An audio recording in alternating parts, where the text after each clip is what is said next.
আমরা ক্লাস 11-এর basic organic chemistry discuss করছি। তো আমরা আগের ভিডিওতে পড়েছি যে একটা অর্গানিক রিয়াকশনের জন্য মেন দুটো উপকরণ যে লাগে তারা হলো, একটাকে আমরা বলবো সাবস্ট্রেট, অন্যটাকে বলবো বিকারক, এবং এদের বিক্রিয়ার ফলে তৈরি হচ্ছে বিক্রিয়াজাত পদার্থ। অর্থাৎ সাবস্ট্রেটের উপর বিকারক এসে as if it is an attacking reagent, অর্থাৎ সাবস্ট্রেটের সাথে বিকারক বিক্রিয়া ঘটিয়ে তৈরি করে বিক্রিয়াজাত পদার্থ। তো সাবস্ট্রেট বিভিন্ন রকমের হতে পারে। যখন সাবস্ট্রেটের মধ্যে ইলেকট্রনের আধিক্য দেখা যাচ্ছে তখন তার উপর অ্যাটাকিং রিয়েজেন্ট যেটা আসছে, সে অ্যাটাকিং রিয়েজেন্ট কিরকম হবে? অ্যাটাকিং রিয়েজেন্ট হবে ইলেকট্রোফাইল। আমরা পড়েছি ইলেকট্রোফাইল হলো এক প্রকারের বিকারক, অর্থাৎ ইলেকট্রোফাইল হচ্ছে যে ইলেকট্রনের দিকে যেতে চায়, ইলেকট্রন গ্রহণ করতে চায়। আবার যখন সাবস্ট্রেটের মধ্যে দেখা যাবে ইলেকট্রনের ঘাটতি, তখন কিরকম রিয়েজেন্ট আসবে? অ্যাটাকিং রিয়েজেন্ট হবে তখন নিউক্লিওফাইল, যে কিনা ধনাত্মক আধানের দিকে যার যাওয়ার টেন্ডেন্সি থাকবে।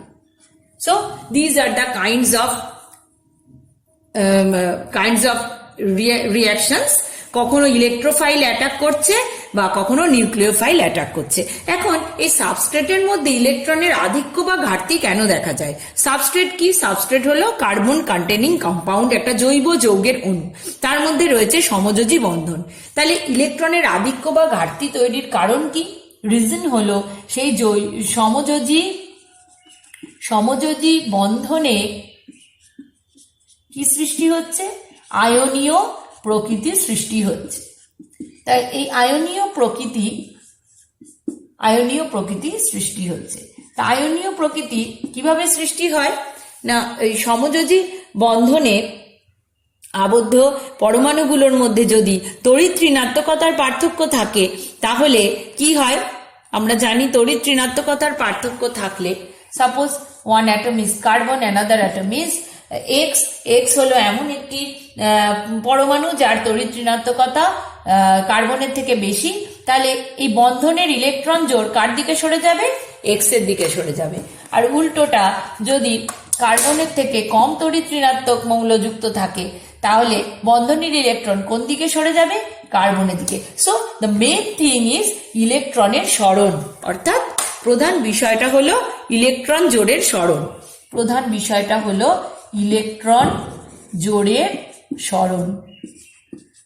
তাহলে আয়নীয় প্রকৃতির কারণ হলো ইলেকট্রন জোড়ের সরণ।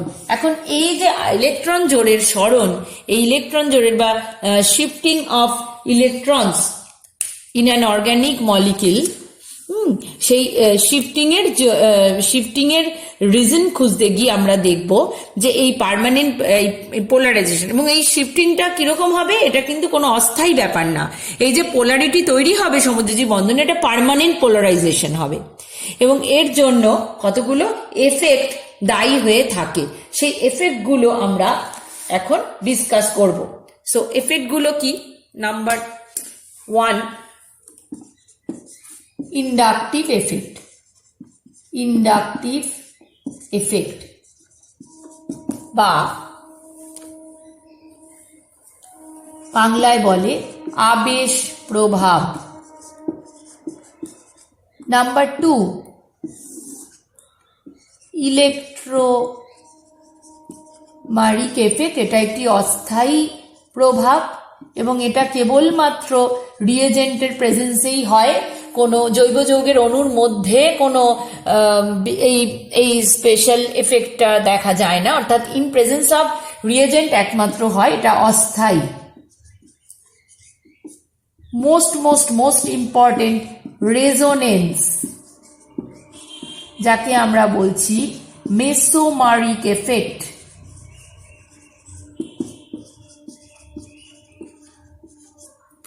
And number 4, hyper conjugation.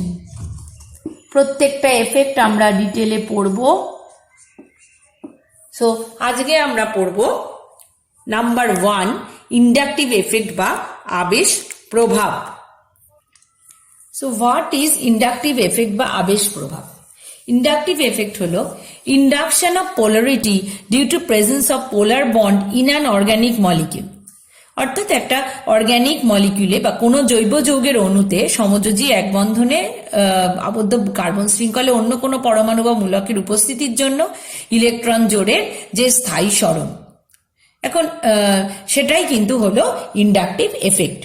অর্থাৎ পোলারিটি ইনডিউসড হচ্ছে যেটা, সেই পোলারিটি ইনডিউসড হচ্ছে কিসের জন্য? যে কোনো পরমাণু, হেটেরো পরমাণু বা মূলকের উপস্থিতির জন্য। আমরা বিষয়টা উইথ অ্যান এক্সাম্পল ভালো করে বুঝব। ধরা যাক একটা অর্গানিক কম্পাউন্ডের কার্বন শৃঙ্খল। সেই কার্বন শৃঙ্খল একটা তার প্রান্তীয় কার্বনের সঙ্গে একটা ভিন্ন মৌলের পরমাণু সাপোজ X যুক্ত রয়েছে। তো যদি electronegativity of X greater than electronegativity of carbon হয়, তাহলে কি হবে? কার দিকে ইলেকট্রন জোড় সরে যাবে? X এর দিকে ইলেকট্রন জোড় সরে যাবে, এবং তখন X এর উপর ডেল্টা মাইনাস এবং কার্বনের উপর কি হবে? ডেল্টা প্লাস আধান তৈরি হবে। এবং এই যে ইলেকট্রন জোড়ের সরণ, এই ইলেকট্রন জোড়ের সরণ শুধুমাত্র এই যদি নাম্বারিং করি 1 2 3 4 করে নাম্বারিং করছি আমরা, যদি শুধুমাত্র এই কার্বনের উপরই সীমাবদ্ধ থাকবে না, প্রত্যেকটি কার্বনের উপরই কিন্তু এই এফেক্টটা বজায় থাকবে। অর্থাৎ এই C1X বন্ধনে যেরকম পোলারিটি তৈরি হবে, সিমিলারলি এই ইলেকট্রন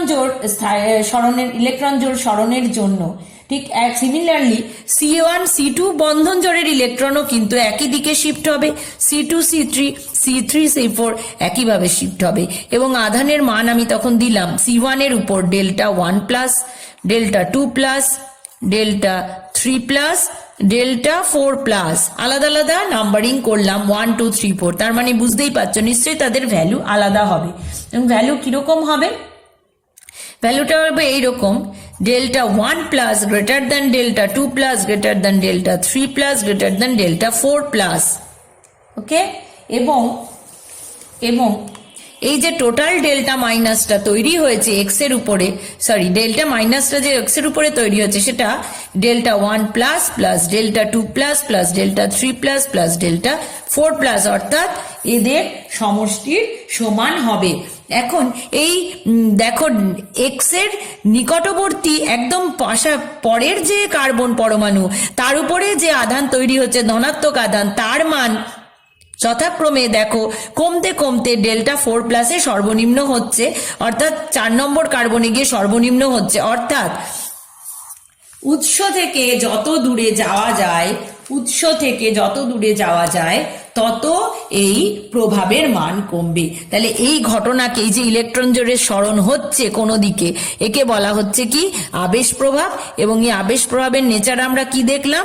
যে উৎস থেকে দূরে আবেশ প্রভাব কি হবে, বা ইন্ডাকটিভ এফেক্ট কি হবে? কমবে। এবার দেখো, যেহেতু এই এক্স পরমাণুটা কি করছে? বন্ধনের ইলেকট্রন জোড়কে নিজের দিকে টেনে নিচ্ছে, তাই এই ধরনের ইন্ডাকটিভ এফেক্টকে বলা হবে কি? বলা হবে মাইনাস আই এফেক্ট। কারণ সাবস্ট্রেটের ইলেকট্রন জোড়কে ও নিজের দিকে টেনে নিচ্ছে, তাই একে বলা হবে মাইনাস আই এফেক্ট। এবং এই গ্রুপটা, যে এক্স যে পরমাণু বা এক্স গ্রুপ যেটা রয়েছে, তাকে বলা হবে ইলেকট্রন উইথড্রয়িং গ্রুপ, বা বাংলায় বলা হবে ইলেকট্রন আকর্ষী গ্রুপ। আমরা নামগুলো জানবো কোনগুলো ইলেকট্রন আকর্ষী। সাধারণভাবে নিশ্চয়ই বুঝতে পারছো, যত তড়িৎ ঋণাত্মক মৌল হবে তত কিন্তু ইলেকট্রন নিজের দিকে আকর্ষণ করে নেবে। তার মানে এখানে যদি Cl, Br, I ইত্যাদি থাকে, তারা নিজের দিকে কিন্তু আকর্ষণ করে নেবে। আচ্ছা, এবার দেখো আর এক রকমের ইন্ডাকটিভ এফেক্টও কিন্তু হয়, তাকে আমরা কি বলি? Plus I effect. Plus I effect কখন হবে? ধরো সি সি সি কার্বন শৃঙ্খল, প্রান্তীয় কার্বনের সঙ্গে একটা অ্যাটম রয়েছে ওয়াই অথবা group whatever it may be, সেই গ্রুপটা অ্যাটমটার electronegativity EN of Y is কি হবে? Less than electronegativity of carbon. তাহলে কি হবে? তখন ইলেকট্রন জোড় কোন দিকে যাবে? ইলেকট্রন জোড় যাবে কার্বনের দিকে, অর্থাৎ তখন ওয়াই এর উপর ডেল্টা প্লাস তৈরি হবে, কার্বনের উপর ডেল্টা মাইনাস, এবং সিমিলারলি একে আমরা ডেল্টা ওয়ান মাইনাস একে, অর্থাৎ এক্ষেত্রেও কিন্তু একইভাবে প্রভাবটা ক্রমশ C2C1 কার্বন C2C3 কার্বন এদের মধ্যে যে বন্ধন, সেই বন্ধনের মধ্যেও স্থানান্তরিত হবে, অর্থাৎ কনভেড হবে, স্থানান্তরিত হবে না, আই এম রং, কনভেড হবে, প্রভাবটা পুরোপুরি এই সমস্ত কার্বনের মধ্যেই বজায় থাকবে, এবং তার মান কিরকম হবে? একই রকম, delta one minus should be greater than delta two minus should be greater than delta three minus, অর্থাৎ উৎস থেকে যত দূরে যাবে তত আবেশ প্রভাব কমবে, এবং এই এফেক্টকে বলে, যেহেতু এটা মেন কার্বন কন্টেনিং যৌগ অর্থাৎ সাবস্ট্রেটের মধ্যে কি করছে? ইলেকট্রন ডেন্সিটিকে বাড়িয়ে দিচ্ছে, ঠেলে বাড়িয়ে দিচ্ছে, তাই একে আমরা বলবো প্লাস আই এফেক্ট। এবং এই ওয়াই গ্রুপটাকে আমরা কি বলবো? ইআরজি বা ইলেকট্রন রিলিজিং গ্রুপ বা ইলেকট্রন বিকর্ষী গ্রুপ, ইলেকট্রন বিকর্ষী গ্রুপ। এবার আমরা দেখে নেব যে এই মাইনাস আই গ্রুপ আর প্লাস আই যারা এফেক্ট দিচ্ছে সেই তাদের ভ্যালুস গুলো কিভাবে চেঞ্জ হচ্ছে, তার সেই বিষয়টা এবার আমরা দেখব। ইন্ডাকটিভ এফেক্ট প্লাস আই হোক আর মাইনাস আই হোক, সেই ইন্ডাকটিভ এফেক্টের কোনো পরমাণুর ইন্ডাকটিভ এফেক্টের বা গ্রুপের ইন্ডাকটিভ এফেক্টের কোনো অ্যাবসলিউট ভ্যালু নেই। আর হাইড্রোজেনের ভ্যালুকে আমরা জিরো ধরে নিচ্ছি, একে স্ট্যান্ডার্ড ধরে বাকিদের আমরা বাকি অ্যাটমদের এদের আমরা সাজাবো। তো দেখো, প্লাস আই প্রভাব সম্পন্ন পরমাণু বা মূলকের শক্তিক্রম, তোমরা এগুলো লিখে নেবে।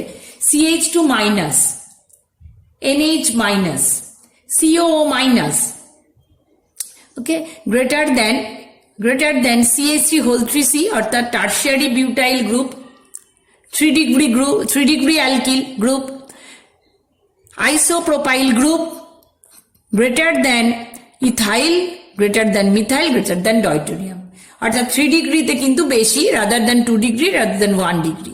অ্যালকিল গ্রুপ দিয়ে প্রচুর কোয়েশ্চেন আসে, খুবই ইম্পর্টেন্ট। ওকে, নেক্সট হচ্ছে মাইনাস আই প্রভাব সম্পন্ন পরমাণু বা মূলকের শক্তিক্রম। এই সিরিজটা কিন্তু তোমরা লিখে নেবে, এখান থেকে লিখে নেবে। বিভিন্ন বইতে বিভিন্ন রকম থাকে না, থাকে কম বেশি বিভিন্ন থাকে। It is basically a complete series, you can write it from here. Minus I প্রভাব সম্পন্ন পরমাণু বা মূলকের শক্তিক্রম। NF3 plus greater than NR3 plus, greater than NH3 plus, greater than NO2, greater than CN, greater than CHO, greater than COR, greater than COOH, greater than FCl, BRI, OR, OH, C triple bond, CH, greater than NH2 or NH2 আর PH এর same, PH হচ্ছে phenyl group. Okay, এই গ্রুপগুলো নিশ্চয়ই আশা করি বলতে হবে না, তোমরা এগুলো জানো কোনটার কি নাম। একদম লাস্টে ডাবল বন্ডেড CH2। সো এই অর্ডারগুলো কিন্তু আমাদের জানতে হবে, কারণ কি কাজে লাগবে।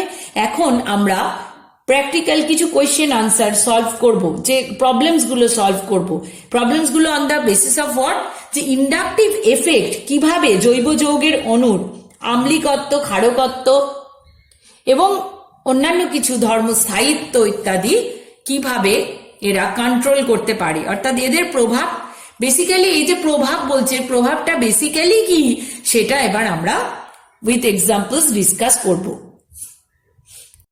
জৈব অণুর ধর্মের উপর ইন্ডাকটিভ এফেক্টের প্রভাব এবার আমরা ডিসকাস করব। তো একদম প্রথম যে ধর্ম নিয়ে আমরা ডিসকাস করব তা হলো অ্যাসিডের তীব্রতা। ভালো করে শোনো, অ্যাসিডের তীব্রতা এই বিষয়টা বুঝতে গেলে বা যাচ করতে গেলে আমাদের আগে অ্যাসিড কি তার কনসেপ্টটা একটু মেমোরাইজ করতে হবে। ধরা যাক এই যে একটি অ্যাসিড, অ্যাসিড কি? অ্যাসিড হলো এমন একটি অণু যা বিয়োজিত হয়ে একটা H+ আয়ন এবং একটা A- একটা অ্যানায়ন। তো এই যে A- অ্যানায়ন, এই অ্যানায়নটাকে বলা হয় অণুবন্ধী ক্ষার। এবং অ্যাসিডের তীব্রতা, এই বিষয়টা কিসের উপর নির্ভর করে? অণুবন্ধী ক্ষারের স্থায়িত্ব বা স্টেবিলিটি যত বেশি হয়, অর্থাৎ অণুবন্ধী ক্ষারের স্টেবিলিটি যত বেশি হবে তত অ্যাসিডের তীব্রতা তত বেশি হয়। তোমরা যারা রাসায়নিক সাম্য চ্যাপ্টারটি পড়েছ তারা জানবে যে এর বিয়োজন ধ্রুবক একে আমরা রিপ্রেজেন্ট করতে পারি এদের প্রোডাক্টের গাঢ়ত্বের গুণফলকে যদি বিক্রিয়কের গাঢ়ত্ব দিয়ে ডিভাইড করি, তাকে আমরা বলা হয় যে এর বিয়োজন ধ্রুবক। তো এই বিয়োজন ধ্রুবকের মান তখনই বেশি হবে, অর্থাৎ যত বেশি বিয়োজিত হয়ে H+ আয়ন দেবে অ্যাসিড তত বেশি তীব্র হবে। তো এর মান নির্ভর করে কিসের উপর? H+ আয়ন এবং A- এর কনসেন্ট্রেশনের উপর। তো A- আয়নটা স্টেবল হলে তবেই এই বিক্রিয়াটা ইকুইলিব্রিয়ামটা ডান দিকে শিফটেড হবে এবং অ্যাসিডের তীব্রতা তত বেশি হবে। তো তাহলে আমাদের যদি গ্রুপ অফ অ্যাসিডস দিয়ে দেওয়া হয়, তাহলে সেই অ্যাসিডের তীব্রতা আমরা কি করে ডিসাইড করব? অ্যাসিডের তীব্রতা ডিসাইড করতে গেলে আমাদের ওদের অণুবন্ধী ক্ষারগুলোর স্টেবিলিটি জাজ করতে হবে। তো আমরা এগুলো এক্সাম্পলসের সাহায্যে বুঝবো। তার আগে ইন জেনারেল একটু বলি।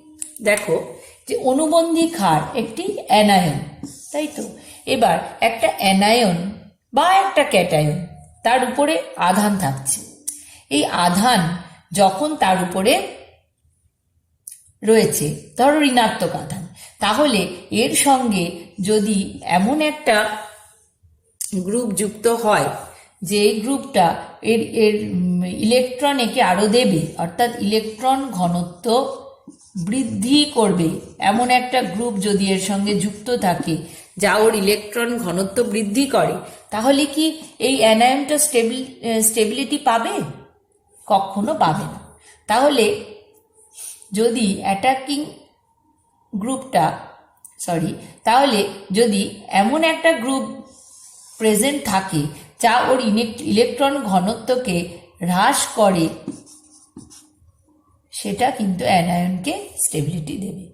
তাহলে এমন পরমাণু বা গ্রুপ যুক্ত থাকবে যা এর অ্যানায়নের স্টেবিলিটিকে বাড়াবে, মানে ওর ইলেকট্রন ঘনত্বকে কমাবে, সেই অ্যানায়নটা তখন কি হবে? স্টেবল বেশি হবে।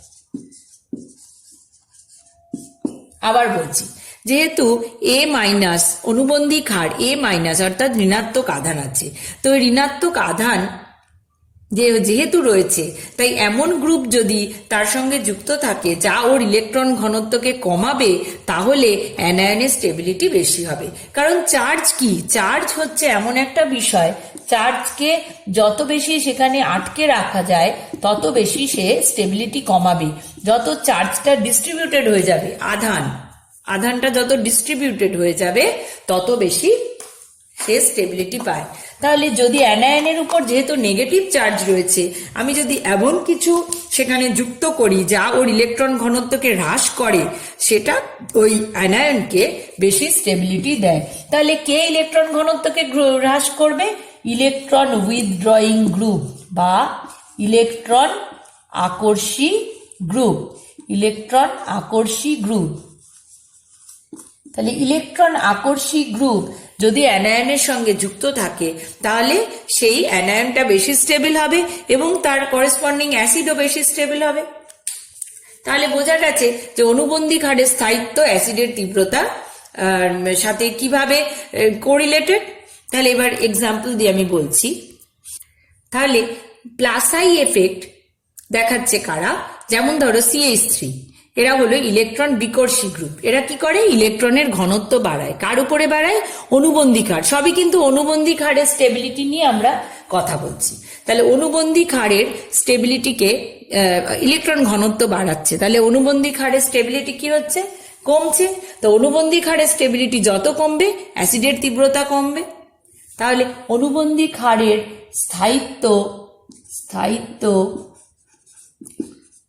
কম আর অ্যাসিডের তীব্রতা তত কম, দুটোই কমবে, তাই তো?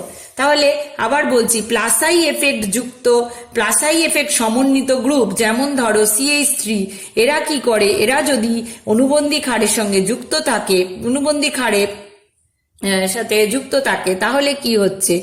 ইলেকট্রন ঘনত্ব বাড়ছে এবং এরা ক্ষারের স্থায়িত্বকে কমাচ্ছে এবং অ্যাসিডের তীব্রতা কমছে। ঠিক উল্টোটা যদি মাইনাস আই এফেক্ট, যেটা কিনা ইলেকট্রনকে নিজের দিকে টেনে নেয়, ইলেকট্রন আকর্ষী গ্রুপ হয়, তারা কি করে? যেমন Cl, ইলেকট্রন ঘনত্বকে হ্রাস করে। কার উপর থেকে? অনুবন্ধী ক্ষারের উপর থেকে। তাহলে ক্ষারের স্থায়িত্ব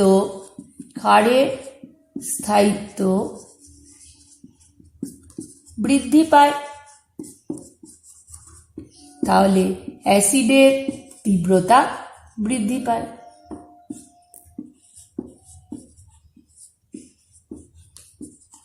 তাহলে প্লাস আই এফেক্ট অ্যাসিডের তীব্রতা কমাচ্ছে, মাইনাস আই এফেক্ট যেমন Cl, ইলেকট্রন ঘনত্ব হ্রাস করে অ্যাসিডের তীব্রতা বৃদ্ধি করছে। তাহলে আমরা লিখতে পারি এভাবে, অনুবন্ধী ক্ষারের স্থায়িত্ব প্রপোর্শনাল টু অ্যাসিডের তীব্রতা, সমানুপাতিক সম্পর্কযুক্ত, এবং সেটা সমানুপাতিক কার সাথে? Minus I effect of group, আর ব্যস্তানুপাতিক কার সাথে? Plus I effect of group present. তাহলে the strength of the acid increases with the attachment of group showing minus I effect and decreases with the attachment of group showing plus I effect. এবার দেখো question কিরকম আসে তোমাদের। Compare acidic strength, অ্যাসিডের তীব্রতার ক্রম লেখো। তো নাম্বার 1 HCOOH CH3COOH। আমি বলে দিই কিভাবে এই ধরনের কোয়েশ্চেনের আনসার লিখতে গেলে প্রথমেই তোমরা কি করবে। আমাদের দেখতে হবে অ্যাসিডের তীব্রতার জন্য অনুবন্ধী ক্ষারের স্থায়িত্ব। তাই প্রত্যেক ক্ষেত্রেই আমাদের অ্যাসিড যা দেওয়া আছে সেই অ্যাসিডের থেকে তার অনুবন্ধী ক্ষার বা কনজুগেট বেসটা কি সেইটা আগে বেছে নিতে হবে বা বুঝে নিতে হবে রাদার। তাহলে ফর্মিক অ্যাসিড থেকে যে বেস পাবো সেটা HCOO-, অ্যাসিটিক অ্যাসিড থেকে যেটা পাবো CH3COO-। তো HC++O, this is the structure, CH3C++O। so এখানে ফর্মিক অ্যাসিডে হাইড্রোজেন রয়েছে COO- এর সঙ্গে যুক্ত, কার্বনের সঙ্গে যুক্ত, কিন্তু অ্যাসিটিক অ্যাসিড থেকে যে কনজুগেট বেস পাচ্ছি সেখানে মিথাইল গ্রুপ রয়েছে। মিথাইল গ্রুপের কি রয়েছে? মিথাইল গ্রুপের প্লাস আই এফেক্ট, তাই মিথাইল গ্রুপ কি করে? COO- এই কার্বনের দিকে কি করে? ইলেকট্রনকে ঠেলে দেয়। তো যদি ইলেকট্রনকে ঠেলে দেয় তাহলে কি হবে? এই অ্যানায়ন পার্টের উপর ইলেকট্রন ডেন্সিটি বেড়ে যাচ্ছে। ইলেকট্রন ডেন্সিটি বেড়ে যাওয়া মানে এই অ্যানায়ন পার্ট কনজুগেট বেসটার স্টেবিলিটি কমে যাচ্ছে, কারণ অলরেডি নেগেটিভ রয়েছে। আরো নেগেটিভও হতে চাইবে না, ও চাইবে ওর নেগেটিভটা একটু প্রশমিত হয়ে যাক, একটু ডিস্ট্রিবিউটেড হয়ে যাক। কিন্তু মিথাইল গ্রুপ কি করবে? ওর নেগেটিভ চার্জকে আরো ইলেকট্রন দিয়ে আরো ওকে ঋণাত্মক করে দেওয়া টেন্ডেন্সি। তাই এই অ্যানায়ন পার্টটা কি হবে? স্থায়িত্ব কম হবে। কার থেকে? HCO- এর থেকে। সুতরাং কার তীব্রতা বেশি হবে? অ্যাসিডের। HCO মাইনাসের স্থায়িত্ব যেহেতু বেশি CH3CO মাইনাস অপেক্ষা, তাই অ্যাসিডের তীব্রতা ফর্মিক অ্যাসিডের বেশি হবে rather than acetic acid. Next example দেখো, CH3COOH CH2ClCOOH।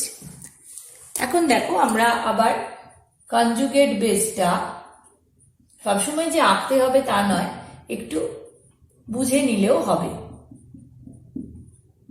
Cl, সো আমরা কনজুগেট বেসটা ড্র করে নিচ্ছি।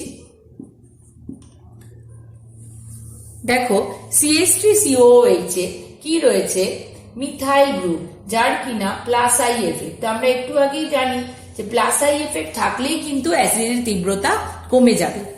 আর CH2Cl এ CH3 একটা হাইড্রোজেনকে প্রতিস্থাপিত করে রয়েছে ক্লোরিন। এবার ক্লোরিন পরমাণু কি হয়েছে, তীব্র তড়িৎ ঋণাত্মক, এবং এর কি এফেক্ট রয়েছে, মাইনাস আই এফেক্ট।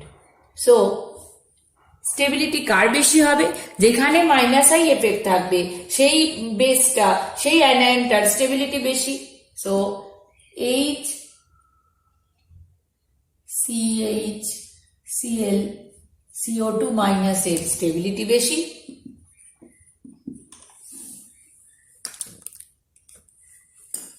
স্থায়িত্ব বেশি, সুতরাং এর কনজুগেট যে অ্যাসিড পার্ট, অর্থাৎ এই কনজুগেট বেসের যে করেসপন্ডিং অ্যাসিড তার তীব্রতা বেশি, সুতরাং CH2ClCOOH অধিকতর তীব্র অ্যাসিড রাদার দ্যান CH3COOH।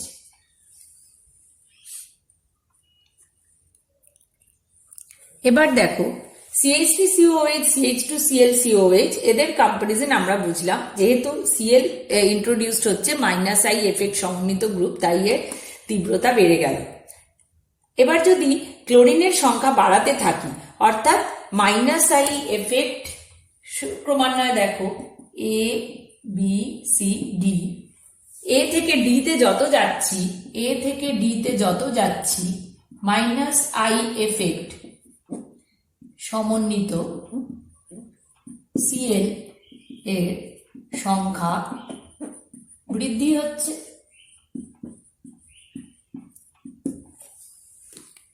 তাই মাইনাস আই এফেক্টের সমন্বিত Cl এর সংখ্যা বৃদ্ধি হচ্ছে, তার মানে মাইনাস আই এফেক্ট এর প্রভাব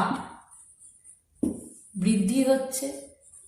তো মাইনাস আই এফেক্টের প্রভাবে কি হচ্ছিল, অ্যাসিডের তীব্রতা বৃদ্ধি পাচ্ছিল, কারণ মাইনাস আই এফেক্ট ওয়ালা গ্রুপ কি করছে, অ্যানায়নের কে স্টেবিলিটি দিচ্ছে বেশি, তাই অ্যাসিডের তীব্রতাও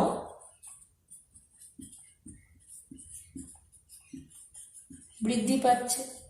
সুতরাং অর্ডারটা কি হবে, অ্যাসিডের অর্ডারটা হবে D greater than C greater than B greater than A। অ্যাসিডের অর্ডার হবে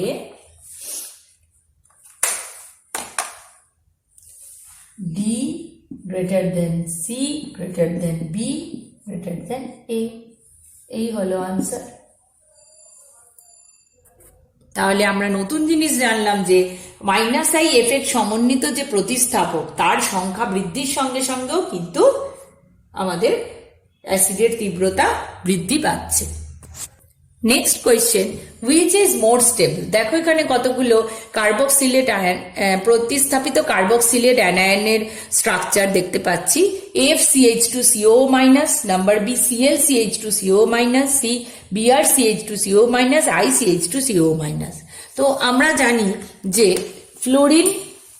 ক্লোরিন ব্রোমিন আয়োডিনের মধ্যে তড়িৎ ঋণাত্মক সবচেয়ে বেশি তড়িৎ ঋণাত্মক, কিন্তু সবচেয়ে বেশি তড়িৎ ঋণাত্মক কে হবে না, ফ্লোরিন হবে।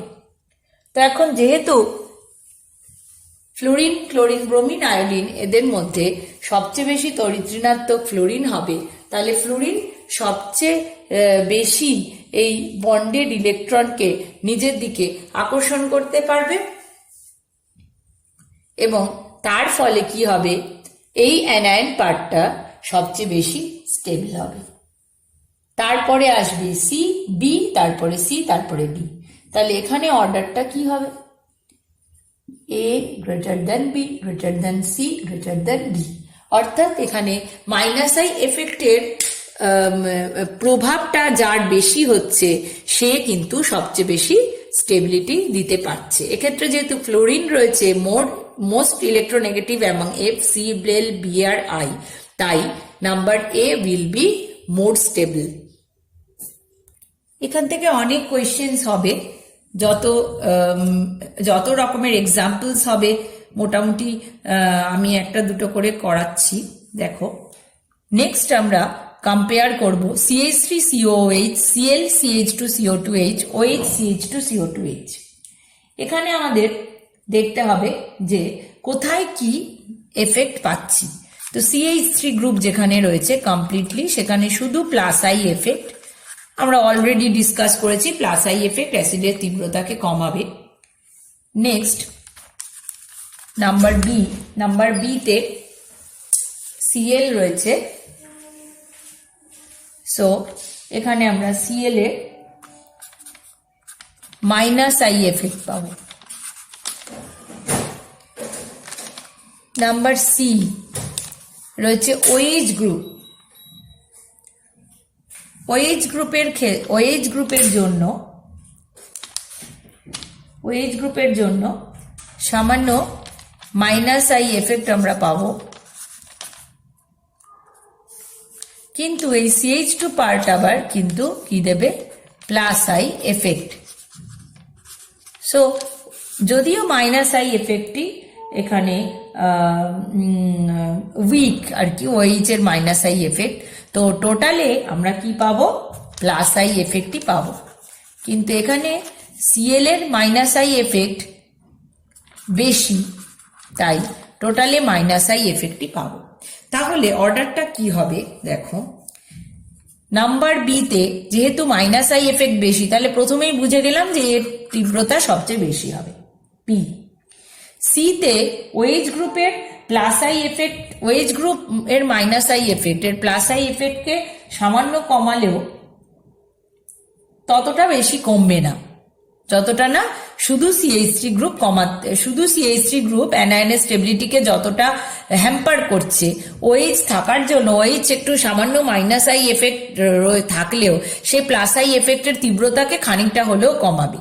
তাই OH CH2CO2 মাইনাসের যে স্টেবিলিটি সেটা সেকেন্ড পজিশনেই থাকবে, একদম নিচে থাকবে A অর্থাৎ অ্যাসিটিক অ্যাসিড। ঠিক আছে, তাহলে এইভাবে তোমাদের কম্পেয়ার করে করে দেখতে হবে। নেক্সট দেখো CH3C, CH3CH3OH। আবার আমরা ওদের অনুবন্ধী ক্ষারগুলোকে ড্র করে নেব। আমি প্রত্যেকটা থেকে ড্র করছি, তোমরাও করবে, অর্থাৎ H প্লাস গুলোকে বার করে দেবে, দিয়ে ড্র করবে। সো দ্য ফার্স্ট স্ট্রাকচার থেকে আমরা পেলাম CH3C, CH3CH3O minus. Second structure থেকে পাচ্ছি carbon attached with 2 methyl group and 1 hydrogen. Third structure gives us CH3CH2 ethyl group and O minus. Fourth structure is nothing but methoxide anion. So আমরা দেখছি যে প্রথম যে স্ট্রাকচারটা আমি দেখছি A দিয়ে, সে A নাম দিলাম, সেখানে অ্যানায়নের সাথে যে O মাইনাসের সাথে যে কার্বন, তার সাথে কতগুলো CH3 গ্রুপ রয়েছে? 3টে। তাহলে লাউড প্লাস আই এফেক্ট সবচেয়ে বেশি। নেক্সট প্লাস আই এফেক্ট আরেকটু কম, দুটো অ্যালকিল গ্রুপ, এখানে একটা অ্যালকিল গ্রুপ এবং এখানে মিথাইল গ্রুপ। তো তাহলে সর্বাধিক আম্লিক কে হবে? সর্বাধিক আম্লিক এক্ষেত্রে হবে মিথাইল অ্যালকোহল, কারণ যেখানে প্লাস আই এফেক্ট বেশি সেখানে আম্লিকত্ব সেখানে সবচেয়ে কম, আর যেখানে প্লাস আই এফেক্ট কম সেখানে আম্লিকত্ব সবচেয়ে বেশি। এখন দেখো, আমি একটা কার্বক্সিলিক অ্যাসিড আঁকছি, যেখানে সাবস্টিটুয়েন্টের পজিশন আমি চেঞ্জ করব। যেমন ধরো বিউটাইরিক অ্যাসিড ধরে নিলাম। তাহলে সিওএইচ যে কার্বনের সঙ্গে যুক্ত, প্রথমে সেই কার্বনে ক্লোরিন বসালাম, দেখলাম তার অ্যাসিডিটি কি। তারপরে 1 2 3 4 নাম্বার 3 কার্বনে ক্লোরিন বসালাম। তোমরা হাইড্রোজেন দিয়ে ভ্যালেন্সি স্যাটিসফাই করবে। তারপরে নাম্বার 4 কার্বনে ক্লোরিন বসালাম। So these are the hands of our carbon. Okay? এবার আমায় বলো যে কোন ক্ষেত্রে মাইনাস আই এফেক্ট বেশি হবে। একদম প্রথমে আমরা পড়েছি যে যখন মাইনাস আই এফেক্ট প্রথম পড়লাম, দেখলাম যে delta 1 plus delta 2 plus delta 3 plus, তো কি দেখেছিলাম, delta 1 plus greater than delta 2 plus greater than delta 3 plus. অর্থাৎ যত দূরে যাচ্ছে আমরা কি পড়েছি, আই এফেক্টের প্রভাব তত কমছে। তাহলে ক্লোরিন পরমাণুকে যখন নাম্বার 2 কার্বনে রাখছি তখন ওর মাইনাস আই এফেক্ট কি হবে, সবচেয়ে বেশি হবে। নাম্বার 3-তে যখন নিচ্ছি তখন তার থেকে কম হবে, আর নাম্বার 4-এ যখন নিচ্ছি তখন তার চেয়েও কম হবে। তাহলে অ্যাসিডের তীব্রতা কোথায় বেশি হবে, যত কাছে মাইনাস আই এফেক্ট গ্রুপ থাকবে তত বেশি আম্লিক হবে, কারণ তত বেশি মাইনাস আই এফেক্টের প্রভাবটা আমরা দেখতে পাবো। তাহলে this butyric acid will show maximum acidity and this will show minimum acidity. So সাবস্টিটুয়েন্টের পজিশন চেঞ্জ করেও কিন্তু আমরা দেখতে পাবো যে অ্যাসিডের তীব্রতার বাড়া কমা হচ্ছে। তো এই প্রসঙ্গে একটা হোমওয়ার্ক আমি দেব, তোমরা লিখে নাও। CH3CH2C Br2CO2H, CH3CH2CH Br CO2H, CH3CH Br CO2H, CH2Br CH2CH2COH। কোয়েশ্চেনটা কি? কোয়েশ্চেন হলো কম্পেয়ার অ্যাসিডিক স্ট্রেংথ, বা বাংলায় অ্যাসিডের তীব্রতা তুলনা করো। ভালো করে দেখে নির্ভুলভাবে স্ট্রাকচারটা কিন্তু ঢুকে নেবে। আম্লিকত্ব নিয়ে ডিসকাস করলাম, এবার আমরা বেসিসিটি বা ক্ষারকীয়তার উপর কি প্রভাব দেখা যায় সেই বিষয়টা আলোচনা করব। এখন দেখো, বেসিসিটি বা ক্ষারকীয়তা, লুইস বেস কি করে? লুইস বেস হচ্ছে ইলেকট্রন ডোনার। সো যে যত ভালো ইলেকট্রন ডোনেট করবে তার বেসিসিটি, এবং ডোনেট করবে শুধু না, সেই ডোনেটেড ইলেকট্রন সেই প্রোটনটা গ্রহণ করবে, তত বেশি তার বেসিসিটি হবে। এখন দেখো, আমরা একটা এক্সাম্পল দেখব। ধরা যাক একটা বেস যার লোন পেয়ার রয়েছে, সেই লোন পেয়ারটাকে সে ডোনেট করবে। তাহলে এর সঙ্গে যদি আমরা এমন গ্রুপ অ্যাটাচ করি যে এর ডোনেশনকে ফেভার করবে, তাহলে সে তত ভালো বেস হবে। তো সেরকম গ্রুপকে, যে ইলেকট্রনকে পুশ করে দেবে, ইলেকট্রনের অ্যাভেলেবিলিটি বৃদ্ধি করবে, সেরকম গ্রুপকে, তাহলে ইলেকট্রন বিকর্ষী না আকর্ষী, কিরকম গ্রুপ লাগবে? ইলেকট্রন বিকর্ষী, অর্থাৎ ইআরজি বা ইলেকট্রন বিকর্ষী গ্রুপ, অর্থাৎ যার প্লাস আই এফেক্ট রয়েছে। সো প্লাস আই এফেক্ট কি করবে? বেসিসিটিকে বৃদ্ধি করবে। তাহলে ক্ষারকীয়তা বৃদ্ধি পাবে কার সাথে? প্লাস আই এফেক্টের সাথে। সিমিলারলি উল্টো এফেক্টটা অবশ্যই হবে যদি এমন গ্রুপ অ্যাটাচ করি যেটা ইলেকট্রন অ্যাভেলেবিলিটিকে, অর্থাৎ ইলেকট্রন উইথড্রয়িং গ্রুপ কি করবে? ইলেকট্রনকে নিজের দিকে টেনে নেবে। তখন লোন পেয়ার কি যেতে চাইবে না, কঠিন কাজ হয়ে যাবে। তাহলে কি হবে? ইলেকট্রন উইথড্রয়িং গ্রুপ কি করবে? বেসিসিটিকে কমাবে। So inversely related to minus I effect. এখন আমরা কম্পেয়ার করি অ্যামোনিয়া লোন পেয়ার আছে, so ammonia is a base. এবার নাইট্রোজেনকে আমরা সাবস্টিটিউট করতে থাকছি ক্রমশ। নাইট্রোজেনকে কিভাবে সাবস্টিটিউট করব না, অ্যালকিল গ্রুপ দিয়ে সাবস্টিটিউট করছি। প্রথমে CH3, সো CH3 কি করবে, CH3 ইলেকট্রনকে ঠেলে দেবে। তারপরে কি করব, আর একটা অ্যালকিল গ্রুপ আনলাম, আর একটা মিথাইল গ্রুপ আনলাম, সো প্লাস আই এফেক্ট যুক্ত গ্রুপের সংখ্যা বাড়ালাম। তারপরে কি করলাম, আরও একটা মিথাইল গ্রুপ আনলাম, তাহলে প্লাস আই এফেক্ট যুক্ত গ্রুপের সংখ্যা আরও বাড়ালাম।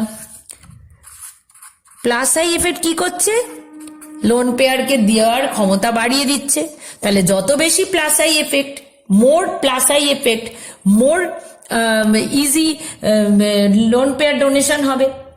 বিকর্ষণ বল যত বেশি হবে, ইলেকট্রনের অ্যাভেলেবিলিটি বা লভ্যতাকে বৃদ্ধি করবে। তার মানে অ্যালকিল গ্রুপ এর সংখ্যা বৃদ্ধি করলে কি হবে, ক্ষারকীয়তা বৃদ্ধি পাবে। তাহলে বেসিসিটি কার বেশি হবে, অ্যামোনিয়া লেস দেন। এইভাবে তাহলে আমরা বলতে পারি যে যত সাবস্টিটিউশন বাড়বে, নাইট্রোজেনের লোন পেয়ারের ডোনেট করার এবিলিটি তত বাড়বে, কারণ ইলেকট্রন ডেন্সিটি যত বাড়বে তত ও লোন পেয়ার ডোনেশন করতে পারবে। So ammonia primary amine, secondary amine, tertiary amine, এই হলো অর্ডার। তাহলে কোয়েশ্চেন যদি করা হয়, যে কোয়েশ্চেন আসবে তোমাদের মিথাইল, নোট করো, মিথাইল অ্যামিনের ক্ষারকত্ব অ্যামোনিয়া অপেক্ষা বেশি কেন? তাহলে আনসারটা কিসের সাহায্যে দেবে তোমরা, ইন্ডাকটিভ এফেক্টের সাহায্যে আনসার দেবে। এখন যদি নাইট্রোজেনের সঙ্গে, অ্যামিনের ক্ষেত্রে নাইট্রোজেনের সঙ্গে CF3 গ্রুপ যুক্ত থাকে, কি স্পেশাল ব্যাপার হয়, CF3 গ্রুপের হচ্ছে স্ট্রং -I এফেক্ট। দেখতেই পাচ্ছ তিনটে ফ্লোরিন, তার মানে মারাত্মক ইলেকট্রোনেগেটিভিটি।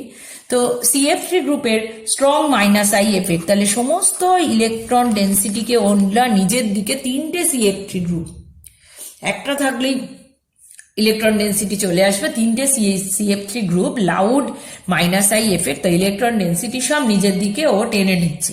তখন এই লোন পেয়ার এর লভ্যতা, এই লোন পেয়ারের অ্যাভেলেবিলিটি বা লভ্যতা এতটাই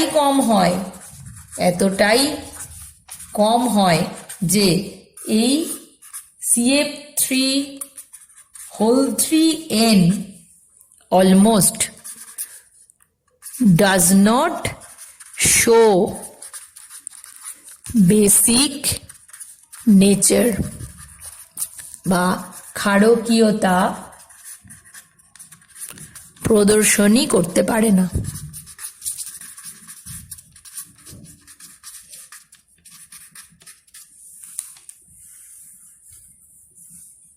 এই প্রসঙ্গে বলি, তোমাদের কোয়েশ্চেনে আম্লিক ধর্মের ট্রেন্ডে কখনো কখনো pKa ভ্যালু দেওয়া থাকবে।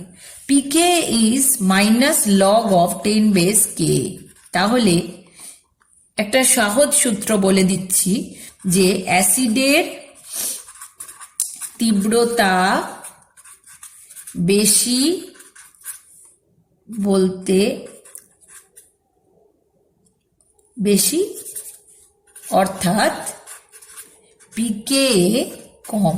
তাহলে pKa ভ্যালু যত কম হবে, অ্যাসিডের তীব্রতা তত বেশি হবে। pKa অ্যাসিডের তীব্রতা বেশি, অর্থাৎ pKa কম। ওকে, তাই ইন্ডাকটিভ এফেক্টের আপাতত অ্যাসিড বেসের উপর যে অ্যাসিডিক বা বেসিক প্রপার্টির উপর যে প্রভাব, সেটা আমরা ডিসকাস করলাম। পরে আরো অনেক আমরা যখন স্পিসিসগুলো নিয়ে ডিসকাস করব, কার্বোক্যাটায়ন, কার্বানায়ন ইত্যাদি, তখন আবার আমরা -I +I এফেক্টের প্রভাব নিয়ে ডিসকাস করতে পারবো। নেক্সট আমরা পড়ব ইলেকট্রোম্যাগনেটিক রেজোনেন্স। Thank you.